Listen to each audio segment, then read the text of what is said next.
and boring. No one can lift the damn thing. It's full of charts and facts and figures and instructions for dancing. But I love it when you read to me, and you can read me anything. The Book of Love has music in it.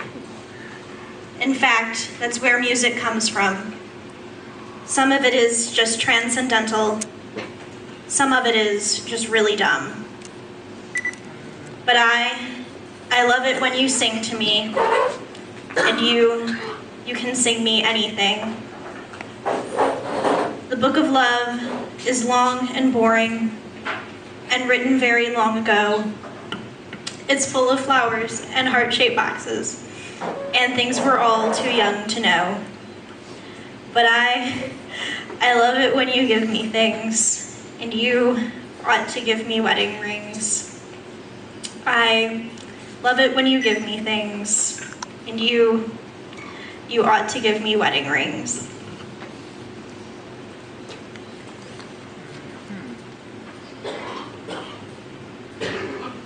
Our beloved Katie and Tim are by no means traditional people. Clearly, theirs was not a traditional courtship. From the thumbs up at the end of that first date, when Katie got in her car and thought to herself, well, I'm never hearing from that guy again. It was decided that this would be no ordinary love. And we, the people that love them, watched them grow together. We came to see how special this love is. We saw them cheer each other up on sad days. We saw their patience with one another when life provided circumstances that were not ideal. We saw them protect one another against those that would shake their confidence. But this is the particularly special part. We saw them insist on getting what they want out of life and love. They are two strong, caring, funny people separately, but together they become, as Katie put it in her words, his or her best person. I think we can all agree that this story is pretty special, and it is only fitting that we should end up where we are now. You should be surprised if any of us have been to a wedding quite like this. But invite all the zombies you like, the story is still the same as it has been as long as people have exchanged looks of understanding, cried for the troubles of another, and made plans for the future that could only be imagined, shared with someone else. I read earlier that the Book of Love is full of flowers and heart-shaped boxes and things we're all too young to know. All of those things that seem so little. I would argue that sometimes the Book of Love is full of all the yoo-hoo that a man can carry home to his lady. Could it really be that simple? Could it really come down to all the charts and facts and figures and instructions for dancing? I'm not certain that there needs to be any more. The Book of Love might seem long and boring until you see the mysterious words lived out right in front of you. When you see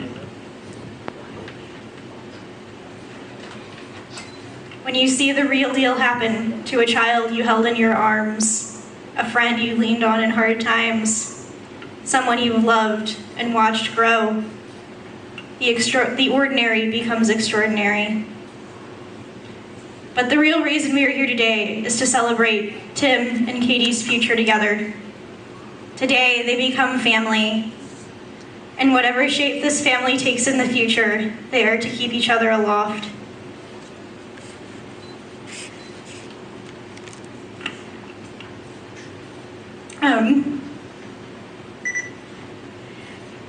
You know what the first rule of flying is?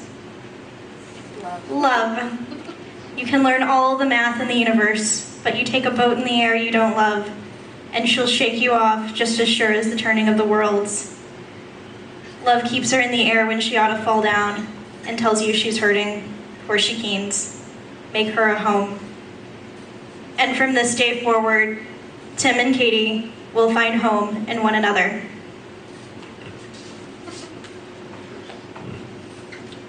Woohoo, my turn.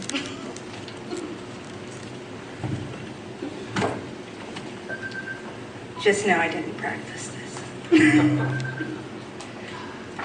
Tim. Boy, you're tall. I think that's the first thing I said to you face to face, but it's kind of hard to remember since I was pretty drunk. However, I do remember telling you once that before I met you, I wrote poetry. It was dark and angsty and full of all the pain and heartbreak I felt in my life, and it was good. Since I've been with you, I've lived poetry in a way, in a loving, happy, silly, sappy, I'm a little embarrassed to be talking about it in front of all these people kind of way. And it has been great. I decided I was going to marry you because I love you. I love you because you've helped make me better. You've helped me to love myself a little more. You have this great ability to make me feel like I've never ever been sad before and I might never ever be sad again. Also, you're tall enough to reach the things I can't. So, not that I hadn't been already, I do not so solemnly swear that from this day on, I will love, honor, and cherish you. I also promise to double tap you in the head if you become a zombie, as long as you promise that if you ever become a vampire, werewolf, or otherwise genetically enhanced being, that you will change me too, so that we can live together forever to terrorize y'all's neighborhood. Deal? Yep.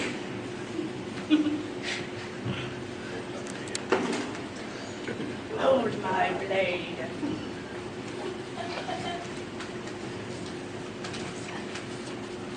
I haven't practiced this either.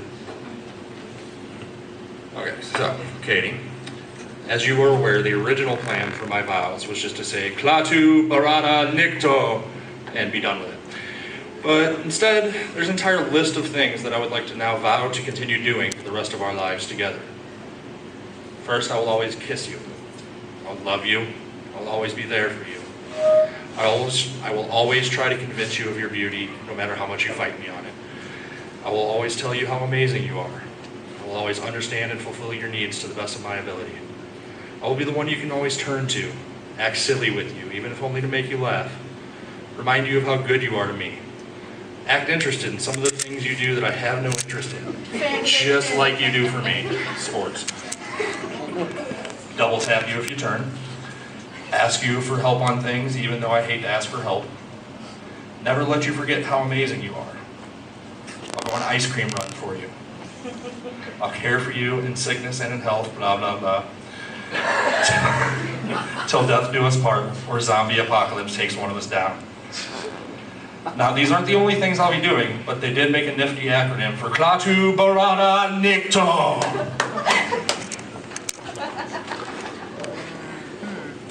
Alright, and I'm under the impression that we have to get some legal consent here. So, Katie Ursula Krieger, do you take this man to be your husband? I guess so. Timothy Allen Rogers, do you take this woman to be your wife? Yeah, what the hell, we already paid for the place. You may now give your bride some sugar. Give me some sugar, baby.